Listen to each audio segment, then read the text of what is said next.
This is the legacy of Thomas Griffith. Thomas Edward Griffith came into this world on February 22nd, 1938. He was the youngest of three children, born to George and Bernice Griffith. Tom's older brother Bernard watched over and protected him. His sister Phyllis, well, she was his very best friend. Now, as a baby, Tom obviously didn't read the newspaper. But if he had, he might have decided to delay his arrival.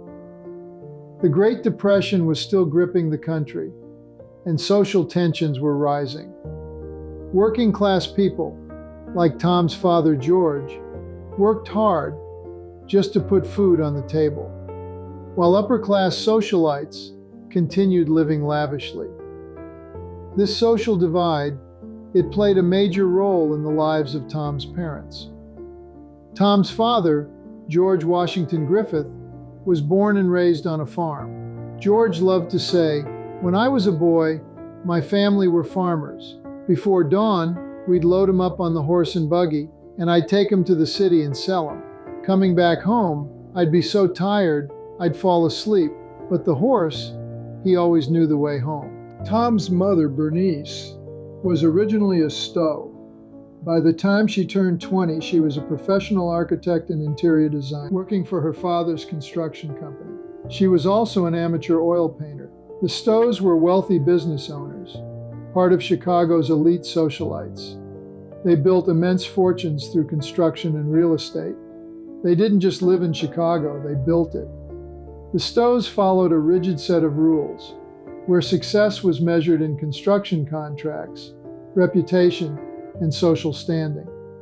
Lloyd Stowe was Bernice's younger brother. He followed those rules. Bernice Stowe, however, she rejected those expectations.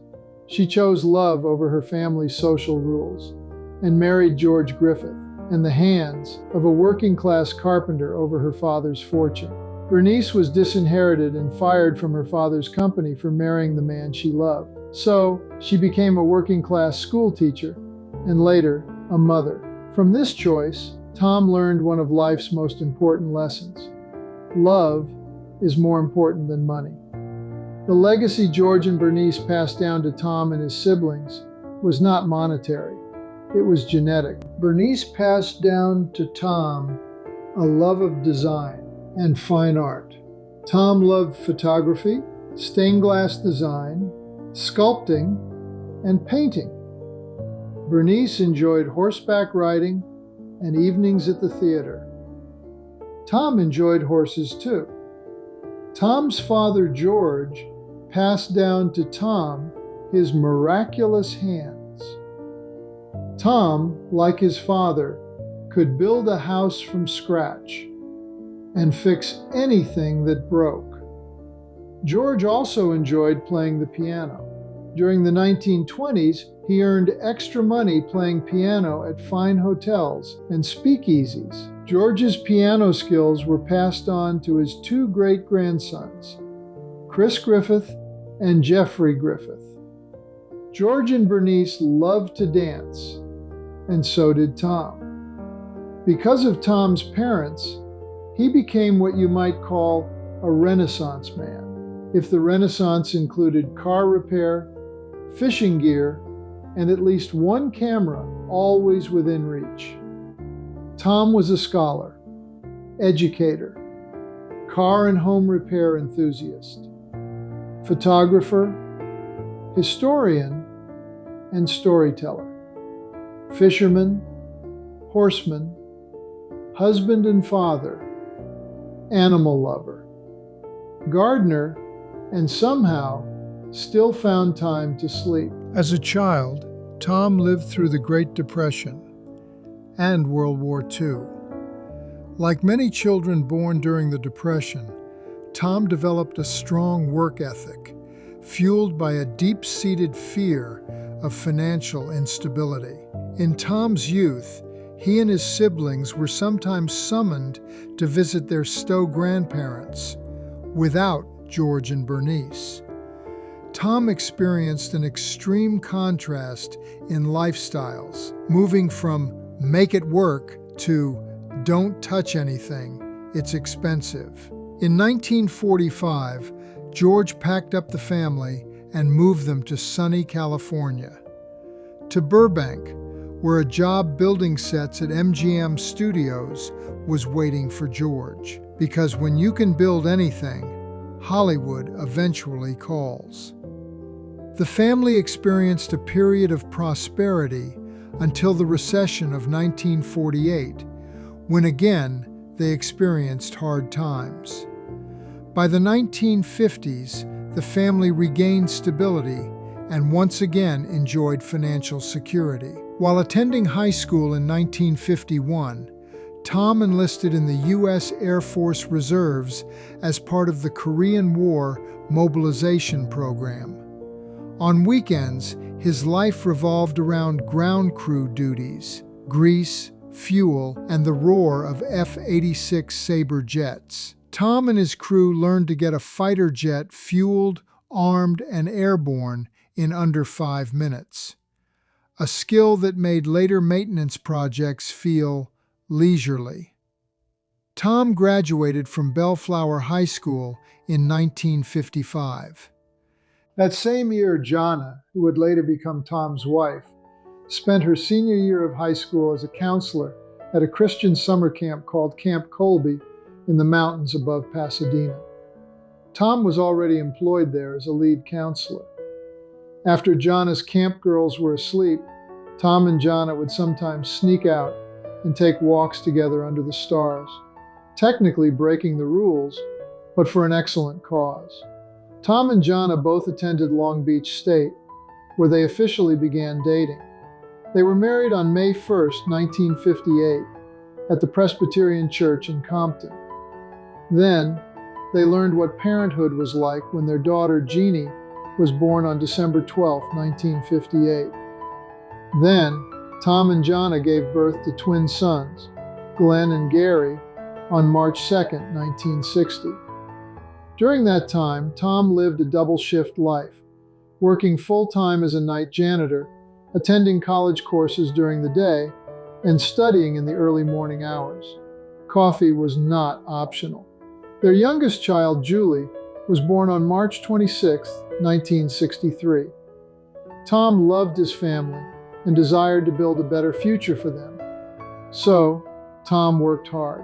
He became a teacher, a principal, then a superintendent, and finally a LA County consultant. One of the great benefits of Tom being in education was that weekends, holidays, and the entire summer, Tom was able to spend time with his family. On weekends, Tom had time to teach his sons car repair skills and how to build and upgrade homes. During holidays, Tom and Jana created fun things to do together. At Christmas, the whole family would pick out a tree on Christmas Eve and decorating it together. The family would go to Big Bear to enjoy the snow. At Easter time, Jana would sew everyone outfits for church. After church would be Easter egg hunts at their Grandma O's house. During the summer months, the entire family would travel. Oftentimes, they'd travel to Montana in a small trailer to visit their Aunt Phyllis and Uncle Dick's ranch, and to play with Ellen, David, and June, their cousins. At the ranch, they baled hay, herded cattle, rode horses, and confidently pretended to be professional cowhands. The family also visited national parks. On one trip, the kids saw a moose for the first time. The most memorable detail? Watching the moose go poo-poo. Tom laughed about that story for years. Tom loved the outdoors and nature. He would often take the family on camping trips. One summer, in Oregon, a fish hatchery truck slid down a steep embankment and cracked open, releasing hundreds of trout into the creek where the family was camping. It became the most successful fishing trip they ever planned, entirely by accident. The family often visited Grandpa George and Grandma Bernice at their marina, where the kids enjoyed fishing, boat rides, and long card games, filled with laughter. The years, they went by quickly. In the late 1970s, Tom became an advocate for the Education for All Handicapped Children Act. After its passage, Tom, Gene Katz, and Jean Gerton trained teachers across LA County. Their methods changed lives and classrooms for generations to come. Through every chapter of Tom's life, as builder, educator, advocate, father, and storyteller, he believed in showing up, fixing what you could with your own hands. And even when he made big mistakes, he tried to fix them. No, he was not perfect, but he did the best he could. Tom's living legacy. Tom's legacy to his children is not something that can be measured or inherited on paper. It lives in his genetics, passed down through hands, curiosity, creativity, and heart. To Tom's eldest daughter, Jeannie, Tom passed on a gift for interior design and a deep love of music. Tom's creative eye found its way to Jeannie's daughter, Cassie, through her talent in photography and design skills. And to Cassie's daughter, Elizabeth, Tom passed on his determination. To Tom's son, Glenn, he passed down a love for fishing, woodwork, and fixing what needed repair. To Glenn's son, Chris Griffith, Tom passed down his love for music. Chris also inherited piano playing skills from Tom's father, George Griffith. To Glenn's son, Jair, Tom passed along a fascination with airplanes and flight. To Tom's son, Gary, Tom passed down skills in home construction, a love of fishing, horseback riding, and a desire for a farming lifestyle. To Gary's eldest daughter, Ashley, Tom passed down his love for dancing. And to Ashley's children, Tom's great-grandkids, he passed on his love for animals, especially dogs, and an enjoyment for the rhythms of rural living. To Gary's son, Jeffrey, Tom passed down his eye for photography. And through Jeffrey to his daughter, Arwen, we see Tom's curiosity and love for dogs. To Gary's youngest daughter, Christy, we see Tom's love for animals and horseback riding. And Tom's great-grandchild, Bree, at 2 years old, is already riding horses. To Tom's youngest daughter, Julie, Tom passed down a love of theater, miraculous hands, and the gift of storytelling. Through each of his children, grandchildren, and great-grandchildren, Tom's legacy continues, not just in what they do, but in how they see the world. We are looking forward to seeing how his gifts will be passed on to forward generations, especially those just about to be born. In conclusion, Tom's life was a product of those that came before him, and one of him creating his own path, making his own choices, doing what he loved, pursuing what he wanted. Was he perfect? No. Did he make mistakes? Yes. Did he follow his heart? Always.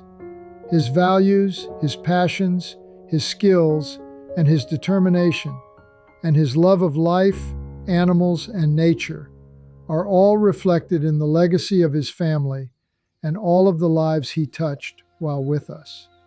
One of the most important things Tom would want you to know is the importance of holding on to the ones you love.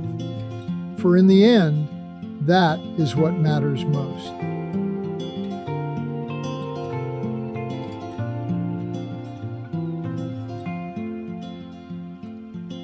Sunlight fell, it reminded me that life can be so gracious sometimes.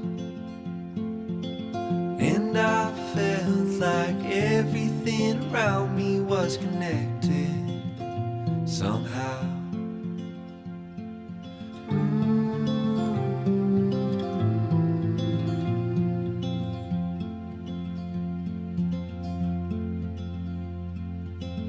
At night I hear the rhythm of the ocean as it breaks on the shore. And I think about all the things that I am grateful for. And they say, hold on to the ones you love, keep them close to you. And they say, hold on to this time we have, and let the light shine through.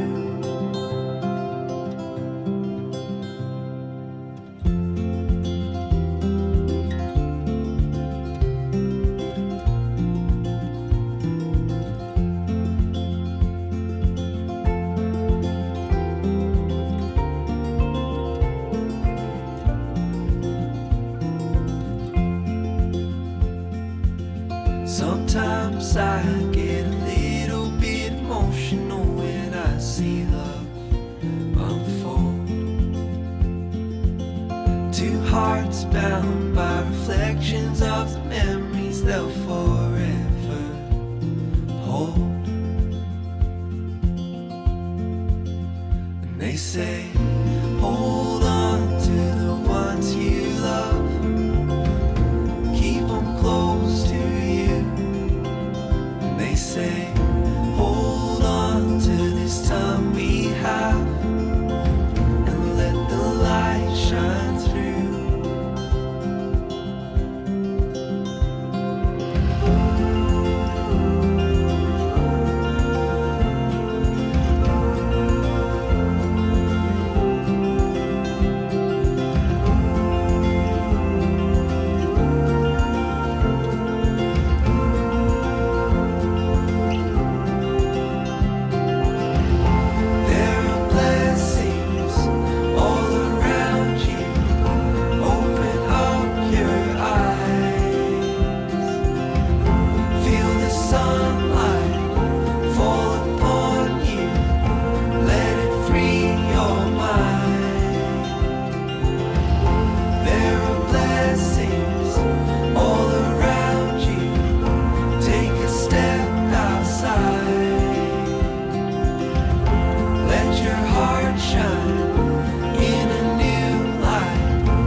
They say, hold on to the ones you love, keep them close to you.